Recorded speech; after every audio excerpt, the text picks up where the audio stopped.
Hi, this is Chandrasekhar Prabhu once again. Thank you for the tremendous response that you have been giving. Our program is doing very well. Our viewership is increasing. We are getting your feedbacks regularly. Thank you for your feedbacks. We try to reply almost each one of your comments. And I hope you have appreciated or liked our replies. Most of you have liked it online. Thank you very much. There are a lot of calls that I have been getting. People have been asking me for my email address, and my email address is very much there. People have been asking me for my telephone numbers, and I get calls. I got an email from a gentleman who said that he's a great fan of mine. He also said that he watches all my videos. He said that it's excellent and it inspires him to do and help in self-free development. He says he's a professional and that he's a project management consultant, and he's inspired by my work, and he has approached several societies for self-free development, and all the societies have responded positively. He asked me whether I would like to help the societies. I said, sure. I said, this is a service which is given to every single society which needs it, and there is no expectation in the form of fees or conditions from my side. I said, I shall be very happy to meet with the societies and help them. He kept on writing mails to me back and forth, however, did not introduce me to any society, nor did any society come on his behalf to me. Finally, he sent me a mail saying that he wants to speak to me personally and discuss with me about all the societies. I kept on asking him. I said, your societies have not met me. What am I going to talk to you? You are just a PMC. He said, no, I want to speak to you. Finally, we arranged for a Zoom meeting, and he came online and he asked me, he said, please tell me whether you are willing to help me. I said, I don't help PMCs. I help the cooperative housing societies, and none of the cooperative housing societies mentioned by you or what you said have come to me for help. So who am I supposed to help? He said, can you not help me as a PMC? I said, no, because as a PMC you are going to charge fees from the society, and I give my services free, and hence I could not be of any help to you when it comes to societies. But if a society appoints you a PMC and the same society asks for my help will always be there. I am with the members of the society and not with any individual PMC. He then said that I cannot introduce you to the society. You tell me how to go about, and I will tell the society that I have Mr. Prabhu with me. I said, that's not how it is done. I said, if a society appoints you as the PMC, I would insist that the society would follow the regulations for appointing of the PMC, which means the society should call 5 or 10 applications from different PMCs, different architects, and then if the society so desires, I would participate on behalf of the society to interview all the PMCs, ask them questions about the project, ask them questions about what would be their role, ask them questions about what would be their fees, and ask them questions as to how they would safeguard the interests of the society. And after that, I would leave the meeting, and the society would then, on the basis of discussion that were held with the members, office bearers, and the questions asked by me, the society would be free to choose any one of them. I told him that if you are chosen, I shall be happy to coordinate and help you and be of complete help and guidance to you and the society for no fees whatsoever. But I will ensure that you as the PMC will not overcharge them and charge them the reasonable fees. So he said, no, the fee issue is between me and the society, and you are not supposed to come in the middle. I said, I will not come in the middle, but I will tell the society what is the standard fees that a PMC normally charges for their kind of society. If, however, the society in its wisdom decides to pay you much more than the standard fees that are paid to any PMC, be my guest. Surely enough, you can be the PMC because the society has chosen you, and society has chosen you to pay extra money than what normally a PMC would get. He asked me what is the standard fees that a PMC would charge. I said that depends on the kind of services that are given. However, the general standard norm for a society of decent size would be around 3%. I have known good corporate PMCs. Corporate, by corporate I mean huge corporate houses with lakhs of crore as a turnover, and their sister concerns, which are the PMC, which have offered to work at 2%, 1.5%, 1%. But for a society of a decent size, I would not grudge 3% if the PMC is good and takes the responsibility of major issues which concern the society. He said, no, what if I take 8 or 10? I said, you are entitled to tell the society whatever you want. But if the society asks me as to what is the standard percentage, I would say the percentage is calculated on the basis of the cost of construction, basic cost of construction, not on anything else. And it would be in the range of 3%, not exceeding 3%. If it's a very, very small society, say of 10 members or 12 members, then as an exception, there could be 0.5% or 1% increase depending on the kind of services that are given by the PMC. He said, but I'm so knowledgeable and I'm giving so much to the society. What if I charge twice the amount or 3 times the amount? I said, that's up to you. But I'm not going to tell the society that they should pay you this kind of amount for the kind of services you have given. Then something struck me. I said, by the way, you claim to be a PMC who wishes to give so much to the society. Can you please reply to a couple of questions that I am asking you? He said, surely I will. I asked him some technical questions. Simple technical question. What is optimum planning? What is a simple arrangement of structural members? What is generally the difference between a one-way and a two-way slab? How is a staircase for a building designed? For what kind of soil, what kind of foundation is suggested in Mumbai? And if you reach hard rock within 10 feet of digging and excavation, then what kind of foundation for a 30-storied building, and so on. I went on asking questions.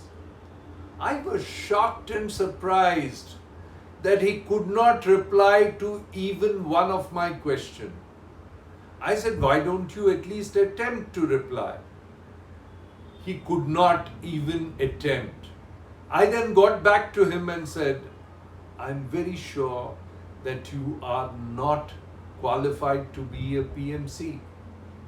He said very clearly, finally admitting that he was neither a structural engineer as is required, nor was he an architect, nor did he know any of the technicality that is involved in building construction.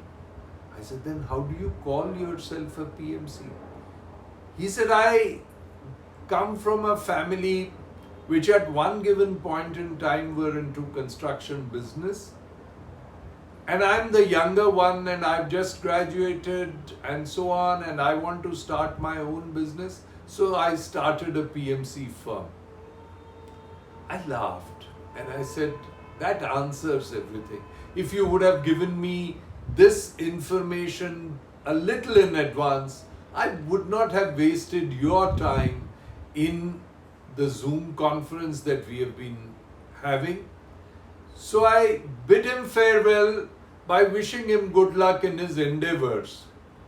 I want to narrate this story to all of you, specifically because I want to warn you that these kind of people are moving around in the market, meeting different society members, meeting their office bearers, and whispering some magic words in the ears of the office bearers. I would not like to elaborate more on what it means by whispering the magic words in the ears of the office bearers. And the office bearers get taken in by their talks, and the person who is not qualified to be a PMC gets appointed by PMC. When I insisted that you ask and answer questions pertaining to the technicalities in the building, because that is the advice that you require from the PMC, the concerned person says that I will hire the services of an architect and structural engineer and he will give you all the replies. I said, then why should you be getting the payment? So he said, you are the advisor to the society and you shall continue to be, and you give replies to the technical questions. I said, sure I will, but I will not charge anything for that. You are the one who are charging money for being a PMC, and you are the one who is supposed to reply to the questions, technical, planning wise, architectural, engineering wise, or for funds. I found out later that he's barely qualified and has no qualification whatsoever to give technical advice to the society. This is not one stray incident. I get time and again telephone calls from people who want to come into this business. They are sweet talkers. They want to flood the society with great talk about how good they are and how nice they are. They want to speak to the office bearers, take them out for lunches and dinners, and try and become the PMC. When push comes to shove, the PMC would be of virtually no use to the society. And by the time the society realizes that, the damage would have been already done. Fortunately, the person whom I am speaking to has not yet been appointed by any cooperative housing society. That's what at least he tells me. Which means the damage has not yet been done. But he's on the prowl. He's meeting cooperative housing society. He says he has contacted 10 cooperative housing societies. It means very clearly that he and people of his kind, almost every day I get a telephone call from some young person who wants to do business, who wants to have a startup, and who wants to be PMC. Sure enough, I would love to encourage young people to get into this business and also be a PMC, provided they have the technical qualification and they have the knowledge. Even if you are not technically qualified, if you have the knowledge that is required, the technical knowledge that is required to guide people. If you can differentiate between one plan and the other, and you can find out which is a better plan, which is not, you can guide the people how to get funds, you can guide the people how to work out a strategy for sale of their surplus area, saleable area. You can work out a strategy how the time management is done. If you know all that, you also can work out a strategy how to work with the best of architects, how to select the best of architects. You also know what is the difference between a good structural engineer and a bad one from checking out his designs. You know what a ideal structural design is, then you are the person. The society is welcome to appoint you. But if you know nothing of this, I'm sorry.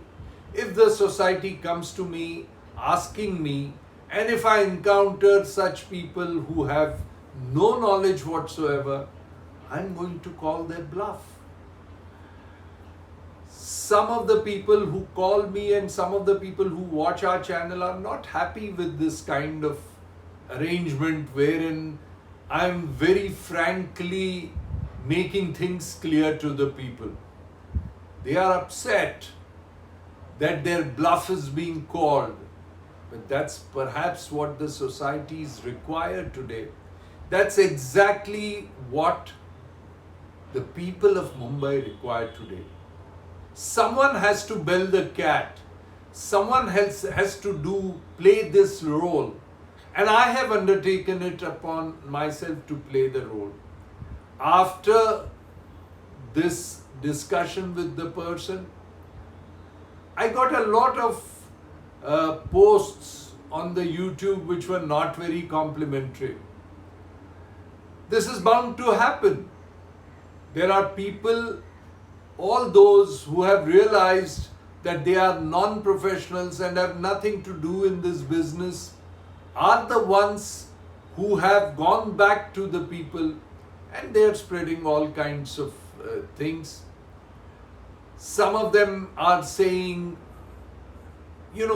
very bad rumors about the bank which was earlier funding the self-redevelopment schemes, saying that we have given 10 projects to the bank and they have rejected all. If the bank has rejected some of the proposal, it means there is some solid reason for the rejection of these proposals. No bank will reject proposals just for the sake of it. Every bank is a lending agency. Every bank is controlled finally by the Reserve Bank of India.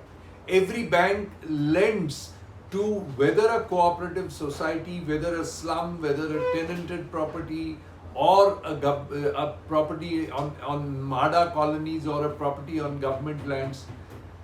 They want to be sure that their money will come back, because the job of the bank is not just to lend but to ensure that the money comes back. If they have slightest doubt that their money may not come, if they have slightest doubt that the money that they have invested may not be returned, then they will decide not to fund such a project. To blame a bank for not approving a project, the bankers are trained to check the risk. And if the risk in a project is high, if you can convince the bankers very clearly how you can sell the saleable area and how the money will come and how the money that they have lent to you will return back, they will be too happy to lend you. I must tell you here that all the targets of lending and loans for the bank have not been fulfilled. There is a huge gap of more than 30,000 crores which is lying with banks, and banks want good projects to lend the money. It is not that they are not interested in lending the money. It is just that they want to be sure that their money comes back, because this is the money belonging to you and I who put our money in the bank, and they want to ensure that we get adequate returns for the money that we have given to the bank as fixed deposits, which they would then lend as loans to cooperative housing societies, and when they get interest, service the loans. So, with this kind of a situation that is happening, we find that lot of fly-by-night operators will approach you. Be careful.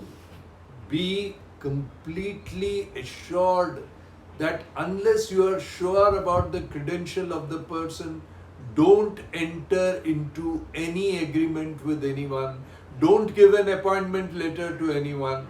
If you are very sure from amongst the 8 or 10 people that you invite for the purpose that this is a correct person.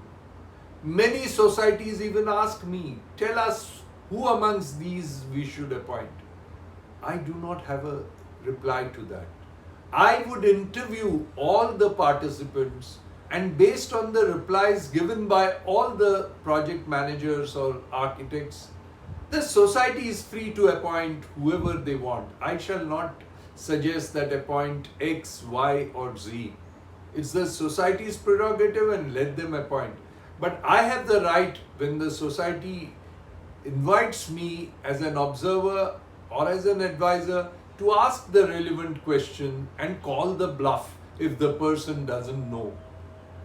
With this is Chandrasekhar Prabhu bidding you au revoir, promising you that we shall come with similar such anecdotes and many more posts to help all cooperative housing societies. You shall get the truth from us and nothing but the truth. And anybody trying to cheat the societies by giving them wrong information or giving them wrong numbers or giving them wrong analysis or charging them more, if the society asks for help, we shall help you. Again, bidding you au revoir, this is Chandrasekhar Prabhu saying you bye for now.